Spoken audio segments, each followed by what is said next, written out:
Binabalik ko ang Paaralan ng Buhay dito lang syempre sa DZXL 558 AM. Ayan, at kung gusto niyo po kami mapanood, nagpabango pa ako para sa inyo.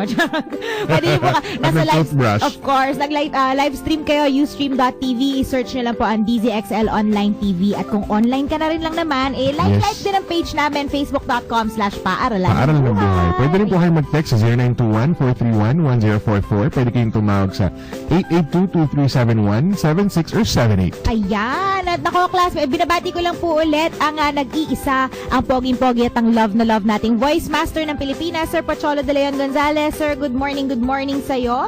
Ayan, at sabi nga namin kanina, napakabilis talaga ng panahon, classmates. 8 days na lang po, Pasko na. So, sa lahat ng mga hindi pa nakakabili ng regalo, ng hindi pa nakakapagpapalit ng mga bento-bento na ipapamigay sa mga nangangaroling. Yung mga pamasko, sa mga pamasko, sa mga pamangkin. Bento-bento lang pamasko. Hindi, pwede mo naman ilamp-lamp, di ba? Kung gusto mo galante ka, di 5-20 sa isang envelope, balak sa buhay. Yung mga hindi pa nakakabili ng ticket para magtago. Social mo naman magtago, magtitiket ka pa, saan ka pupunta? Sa Baguio. Malalayong lugar. Ang layo. Naku, napakabilis talaga ng panahon. Actually, lagi natin sinasabi yun, parang naging expression, ang bilis talaga ng oras, ang bilis talaga ng araw, ang bilis talaga ng panahon. Di ba yung mga Except sa workplace. Actually, parang tagal, depende. no? Kasi kung hindi ka productive. Tama, oo. Kaya nga yan ang ating gustong matutunan ngayong araw na to. Paano ba maging productive? Alam mo, siguro isa sa mga terms na pagdating syempre sa work or kahit sa personal na buhay that gets thrown around, parang abuse, misuse, or whatever, yung term na time management. Oo. Kasi minsan, di ba, lagi, kunyari, nakikinig ka ng mga motivational talk, for example. Manage your time. Isa sa mga sinasabi nila, bakit ganon yung mga successful people? They also have 24 hours in a day. Pero bakit parang sila, they accomplish more? So, ang tanong, is there really such a thing as time management? Ayan, magandang matutunan natin. Correct. Dahil, ito nga mga classmates, hindi pa po tapos ang ating discussion sa pagiging productive. Dahil meron po tayong kasamang isang management consultant, life coach, isa rin po siyang blogger, at sabi niya, isa siyang customer service junkie. Ayan. Kung gusto niyo po mabasa ang kanyang blog, i-google niyo lang po yung Tapsi Blogs. Yun ang tawag sa kanyang blog. At siya po ang founder ng LOL or Lessons of Life Project. Isa po itong non-profit na nagbibigay po ng free public seminars about career pathing, handling failures para sa mga kabataan. At alam mo, Dave, napanood ko... Well, kinda. Natahimik ako doon. Pero, alam mo, isa to sa mga idol ko kasi napanood ko na rin mag-talk tong si coach at nakakaaliw siya and at the same time, very informative at inspiring yung kanyang... Nakakahawa. Oo, totoo yun. At ang nakakatuwa doon, nung binabrowse ko yung kanyang profile, meron siyang testimonial, tas meron talagang isa doon na nagsabi, he is full of sense of humor and knows his topic very well. His session is always stress-free. Diba? At tama-tama dahil yun nga ang gusto niyang ituro din sa atin. Sabi ko nga kanina, para maging productive ka talaga, classmate, kailangan mo matutunan yung time management at syempre, in effect, mababawasan yung stress mo sa buhay, hindi ba? Kaya wag na natin patagalin pa. Kasama po natin sa Paaralan ng Buhay, Coach Randy Esguerra. Good morning, Coach Randy. Good morning, Coach. Good morning, everybody. Good morning. Ayan, ako, maraming salamat, Coach Randy, kasi finally, alam mo, masyadong ito, isang productive na tao to si Coach Randy. Hindi mahagilap, halos isang taon ko na yatang ini-invite si Sir.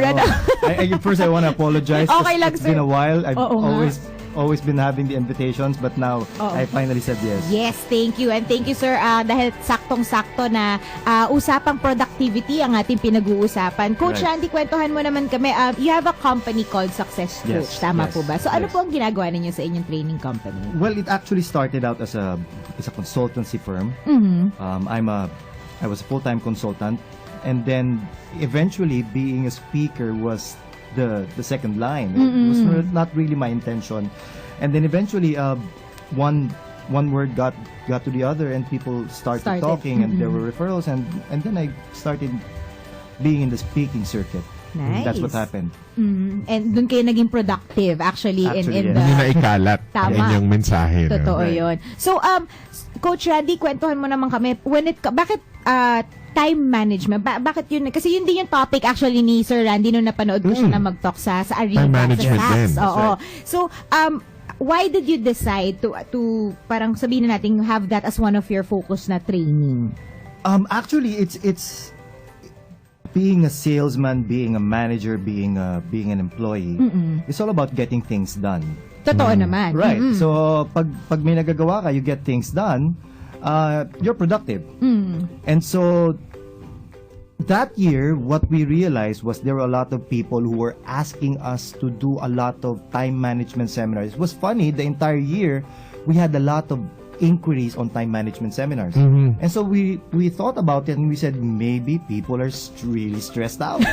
Baka nasistress Right. yung mga tao. So during that SAPS event at Crown Plaza, Yes where po. we met, yun yung topic ko. So, to highlight a few important things about time management. Ano ba yung isa sa biggest factors, Coach Randy, that hinder people from being able to manage their time? Or is there really such a thing as time management? Sabi ko nga kanina, if everyone is given 24 hours in a day, parang may difference ba? Parang how does it actually, work? whatever you do, you can't manage time. Yun nga. Because time will always run. Time will always be the same. Time will 24 manage hours you. for everybody. 86,400 seconds, right? Yes. Oo. So, the only thing you can do, I have two things. I said that in that seminar. Two things you can manage. Number one, you can manage your priorities. Number two, you can manage your energy. Oy, So, tama. yung una, it's all about, if you look at successful people, they always have the right priorities. Tama ang isip, nasa tamang focus. That's what you call priority management. Because a Tama. lot of people, katulad ng sabi ng ating first guest, they can't say no to a lot Yes. of unproductive things. Very Pinoy. Ganun, Yeah. no? So, mahirap tumanggi. Parang binyagan yan eh. Para Hindi, pag-aanak. totoo, tatanggi ka na, malas ka pa, di ba? Mamalasing ka pa, so malas na pag Papahihin tumanggi. kasi. Right, exactly. So, the ability to say no is the ability to say yes to the right priorities. You have to look at it that way, no? Oo, no? Tama. Say no to the things that you don't need and then be productive with something else. Correct. Hindi yung parang tanggap ka ng tanggap kasi sabi mo gusto mong patunayan na flexible ka. Hindi ba kasi minsan ganun, sir, no? Parang Right. you wanna prove that you are an achiever. A na team kaya player mo. ka, Oo, ganyan. yung You know, mga I want to correct something there. No, the problem with the generation right now is we think that the word multitasking is good.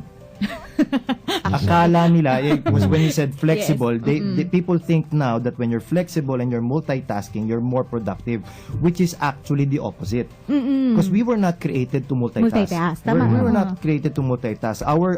We are actually more productive when we focus at one thing at a time. Tama. And so when you put a lot of focus on something, you get one thing done, and then you get another thing done. But when you're multitasking, you're doing a lot of small things in a mediocre way. Para kang Or nagtatanim. half finished lahat. Correct, half-baked oo. lang. Para nagtatanim ka lang ng seed pero wala kang dinidiligan, pinapaara. Wala At kang least tinanim mo. Exactly, di ba? But you're saying, Pero you don't know if it will bear Tama. fruit or Correct not. yun. Actually, may nabasa nga ako dati, there really is no such thing as multitasking. Kasi yun nga, tama si Coach Randy, no? Nadi-divide yung attention mo. At kapag nadi-divide yung attention mo, You lose focus na talaga. oo, lahat yan hanggang, parang hanggang kunyari step 5 ka lang, hindi ka aabot sa step 10 sa That's kahit isa sa kanila, di ba? Totoo. So, manage your priorities. Sabi, meron ako nakita quote sa Facebook na, wala naman taong busy, depende lang sa priority. Saka depende lang kung saan ka busy.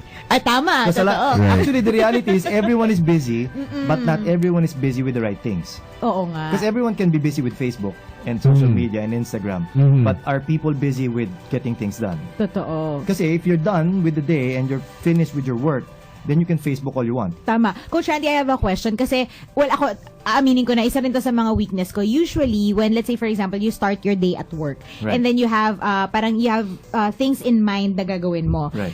So, syempre, magtutudo list ka and all Yes. that stuff. Sa listahan mo ng mga gagawin, there are small tasks and there are big tasks. Right. Hindi ba? And, ako kasi minsan, para I fall victim into gagawin ko muna yung madadali Right. para madaling checkan. Right. And then what happens to me is that parang the big thing, syempre may interruption and all that, so the big thing usually gets carried over to the next day Nalilive together behind with small siya, oo. things for the new day. Alam mo yung mga ganun. Paano ba, how do you manage that kind of, kunyari meron kang list of things Yung that you need to behavior na accomplish yun, on no? a day? Opo. Actually, first, to address your point, yung nangyari sa'yo, when you do a lot of the small things, and then it gets carried over to the next day, that's called a backlog. Oo nga, Tawag doon tama. backlog kasi nagagawa mo yung maraming maliit pero you can't finish the important things. The main thing. So what we teach in priority management is what we call a 4-log. Forlog. Uy. Forlog. So it's the opposite of a backlog. Okay. So working forward, Right. achieving something for The tomorrow. entire idea of priority management is all about anticipation. Okay. So in the same way, I was here already at 9:30 a.m. because I wanted to anticipate traffic. Traffic. Yeah. And then I went to the wrong building today. Talaga I ba? went to the other side. Okay. Pero kung hindi ako maaga, I would have been stressed. You've been late. Right. Right, Oo. exactly. So it's all Tama. about anticipation because so to answer your question, the most effective way to know which thing to do first is to do a technique called look at the consequence. Okay. Ibig sabihin, Tama. Mm-mm. if you look at the consequence of each task, which task has the most level of negative consequence? Okay. Ibig sabihin, if you don't get it done, something wrong, something bad, Bad might will happen. happen. Mm-mm. So if you don't get it done, something bad might happen. That's the first thing you finish. And then the next thing you do next is, if I don't do this, nothing bad will happen. But if I do this, something good will happen. That's called exercise, reading, Right, oo. diet. You have something to gain, Right. kumbaga. So that's called positive consequence. And then only do you attack the other part, which is called neutral consequence. That's now the gimmicks. That's now the parties. That's what you call neutral consequences. They're very high on pressure. Uy, ang ganda nung sistemang gano'n. Para siyang merong Oo. impact effort grid. Yes. Oo, correct, right. tama. Ang ganda nun kasi totoo naman, actually, ako nga parang naniniwala ako that people decide whether or not to do something not because of the actual activity but because of the consequence. Diba? So let's say, for example, gigising ka sa umaga, iniisip mo, papasok ba ako ngayon o a-absent ako? What you're deciding on, hindi naman yung pagpasok o pag-absent, it's the consequence that will Consequence, happen kung pumasok ako or hindi pagalitan ako, or- hindi ako sa sweldo, di ba yung mga ganon? So you're thinking of what will happen kung hindi mo gagawin or gagawin mo yung isang Actually, the bagay. funny Correct. thing is, when people make a decision to do something, it's either they look at consequence or they look at convenience. Oy, maganda. Exactly. Oo Ito nga. convenient sa akin, so ito muna gagawin ko kasi alam ko na to eh. But Madali. yeah, the reality is, the things that are convenient are the least productive. Totoo. Ang pinakamahirap Totoo yun. gawin, ang pinaka nakakainis at mabusising gawin, yon actually ang productive. And So, I always tell my audience, do the difficult things first. tama. Kung ano yung nakakainis, kung ano yung nakakabwisit, kung ano yung maurirat, yun ang unahin mong gawin. Kasi most of the time, things that are ugly and difficult are the ones that are productive. And kumbaga, if you come to think of it, the reason why they're ugly and difficult is because they're necessary. yes. Oo nga, tama. So usually when they're tedious, it's because you're starting something. Correct. And yun naman, when it's easy, you're just continuing something that's already there. Tama, totoo yun. So whether you touch it or not, it will go on. Oo. Yung isa, you have to start it so that the next steps can follow. Correct. And the totoo. nature of people is they try to avoid stress. Yes. Yeah. Try to Tama. avoid stress, so they don't want to do the things that are difficult.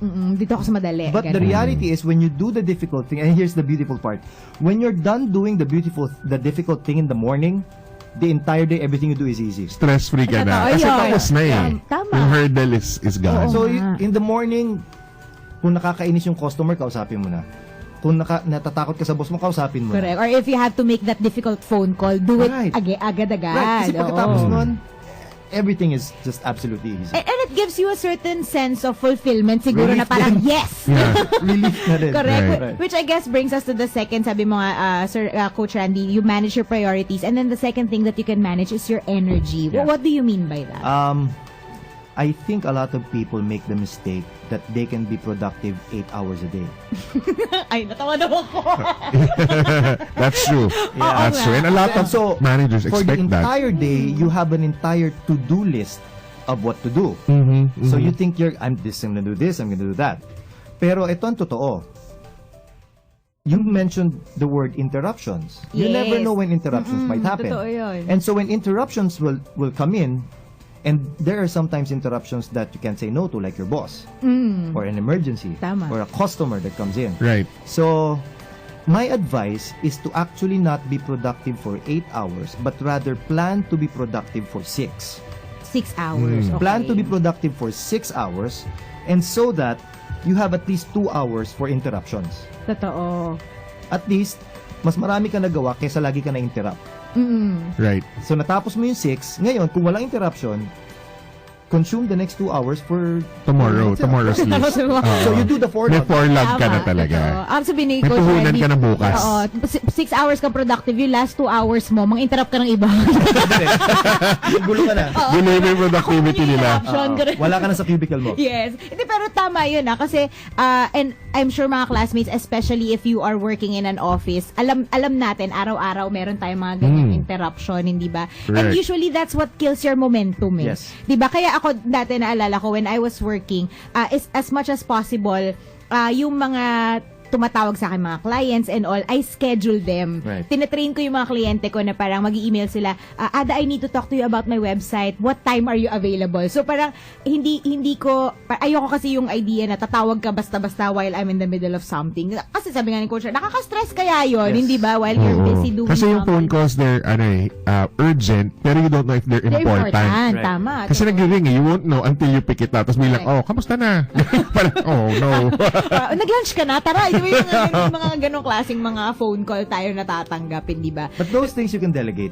Ay, tama. Oo, isa pa yon, di ba? So, that's how you manage your energy, Yes. di ba? Sabi nga, maganda yon classmate. Kung minsan kasi ganun tayo na parang, siguro naman, productive na ako kung ganito kahaba yung to-do list ko, Oo. di ba? So, Or late na naman ako umuwi, siguro productive na ako nito. correct, oo. Tuloy ang ending, and I'm sure classmate na experience mo na to kung ikaw ay isang empleyado na, alam mo yung 12 oras, 14 oras ka sa office, ako aminin ko parang usually what happens is that hindi naman kunyari nag-overtime ka pero aminin mo yung first 8 hours na dapat yung tinrabaho mo lang hindi ka kasi naging productive, that's why you had to extend. Hindi ba Right. ganun naman yung nagiging sitwasyon, coach, Yeah, kapag it creeps in bit by bit. Tama, When, oo.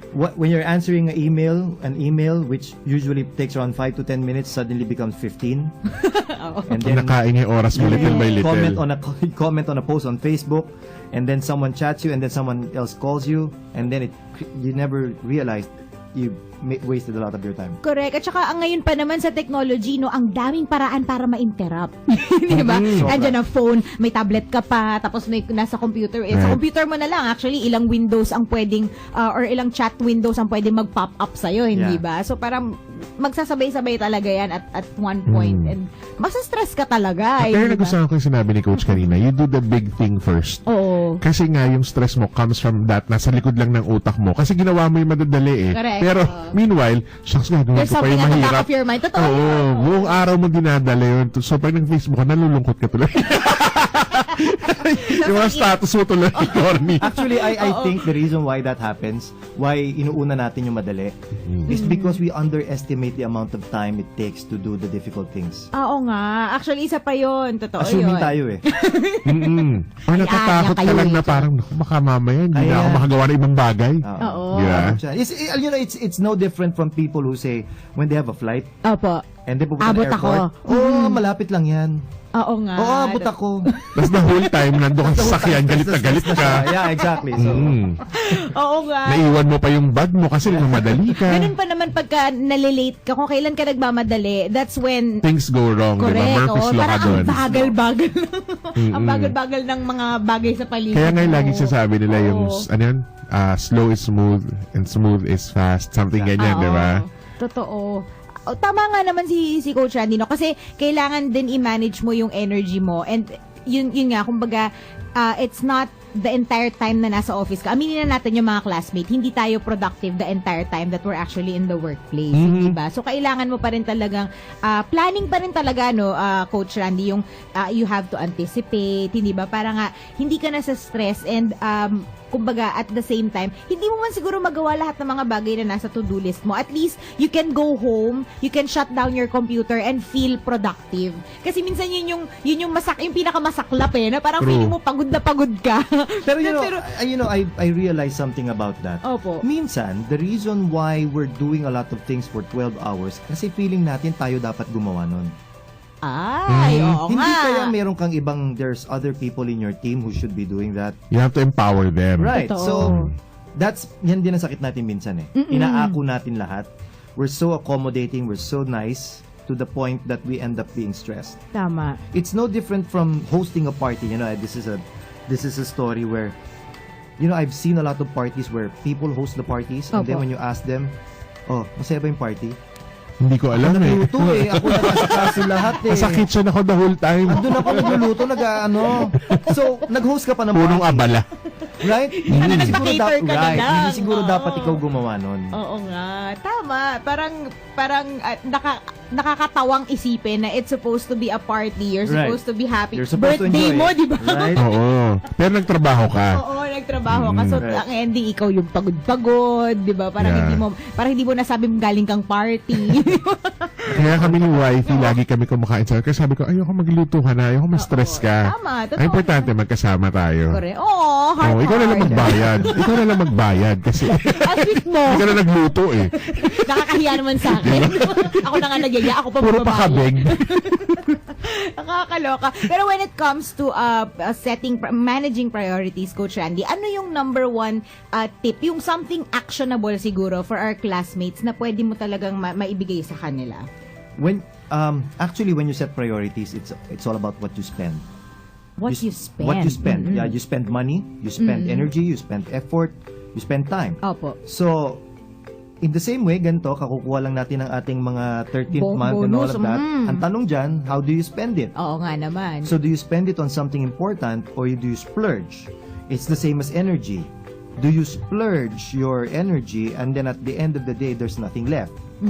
So, priority management is the ability to see what's down the line. I think that's what Ms. Tinette talked about a little while ago, seeing the big picture. Tama. May foresight ka din. Because are you going to invest your money or are you going to splurge it now?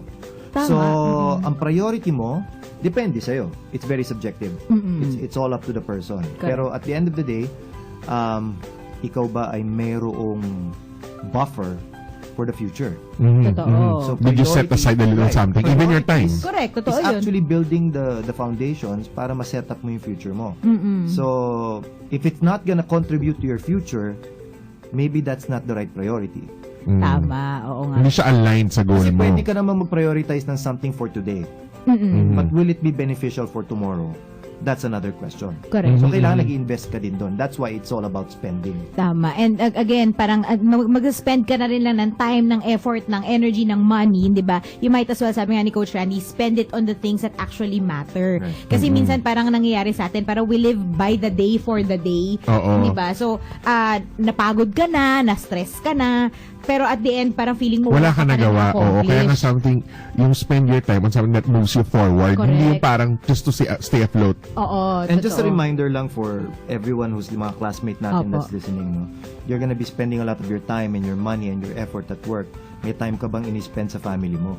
Isa pa Yan. yun. Tama. So you can have a totoo. lot of money but never saw your kids grow. So spend time with them as well. Correct. So if you're very, very focused on work, my suggestion is also be very spontaneous when it comes to your family. Tama. Totoo yun. Tama. Kasi at the end of the day, it's all about the balance that you can create in your life. Right. Hindi ba? Kasi sabi nga, no, matagal nang kasabihan to, wala namang parang dying person in his deathbed na would say na, I wish I spent more time at Sana work. nag-OT ako. Ay, kulang yung Sino inoti ko. nagbabantay ng tindahan? Di ba? Bakit nandito kayo lahat sa kama? Sino nagbabantay ng May tindahan? joke kang ganon, di ba? Nakakaloka. Naku, Coach Randy, ang dami-dami namin Tama. natutunan sa inyo. Na, bitin na bitin talaga yung oras natin Oo. sa Dapat mga paaralan 3 ng hours buhay. tong show natin. Sige, bahala ka. Pero Coach, saan po nila kayo pwedeng makontak for training, for workshops and seminars? It's so easy to find me on Facebook, Coach Randy Esguerra. Coach Randy. It's my same name on Instagram. You can log on to www.successcoach.ph. Everything is connected there. All my personal numbers are also on my Facebook. Everything's there. It's so easy to find me. Ayun. Very accessible talaga to si Coach. Correct, oo. And of course, Coach Randy Esguerra on Facebook and successcoach.ph. That's right. Yan ang ang kanyang website. At Tapsi Vlogs, bisitahin nyo. Yes. Masaya Fun yung read, vlog. fun read. Oo, masaya yung vlog ni Coach Maging Randy. productive ang pagbabasa nyo. Correct. Naku, Coach, maraming salamat po sa pagbisita nyo sa amin sa Paaralan ng Buhay. Thank you Ayan, very much. Coach Randy Esguera po ng Success Coach at classmates dahil 3 minuto na lang at alas 12 na ng tanghali. Isang oras na naman ng inspiration, motivation at Motivation. empowerment ang dumaan sa atin. Pero aminin nyo ha, productive yung usapan natin. Oo, productive hour. Correct. Marami tayong natutunan, marami tayong mga bagay na pwedeng pag nilay-nilayan at syempre Tama. pwedeng actionan for 2017 para naman hindi lang tayo busy, hindi lang tayo stressed, productive din tayo. Tama. Hindi ba? Ayan. Sa ngalan po ng aming classmate na si Angeli at syempre ng nag-iisa ang poging-pogi at ang love na love nating voice master ng Pilipinas, Sir Pocholo Pocholo Leon Gonzalez. Gonzalez. Kami po ang inyong live classmates. Ako po ang inyong voice care queen, Ada Quaresma. Ito po ang inyong kaibigan, David Shingan. Next week ulit mga classmates, ako kahit bisperas ng Pasko, imo-motivate pa rin namin kayo Yeah. dito sa paaralan ng buhay. Kaya sabahan niyo ulit kami next Saturday. Class Class dismissed. dismissed. Happy weekend! Happy weekend!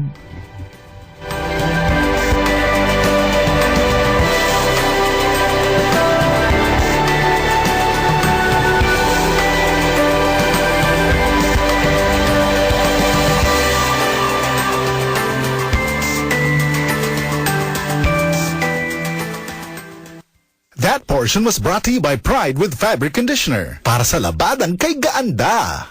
Elevate your presence on the road with the Isuzu Mu-X. Equipped with features such as cruise control and hill start assist, the Isuzu Mu-X gives you driving ease and added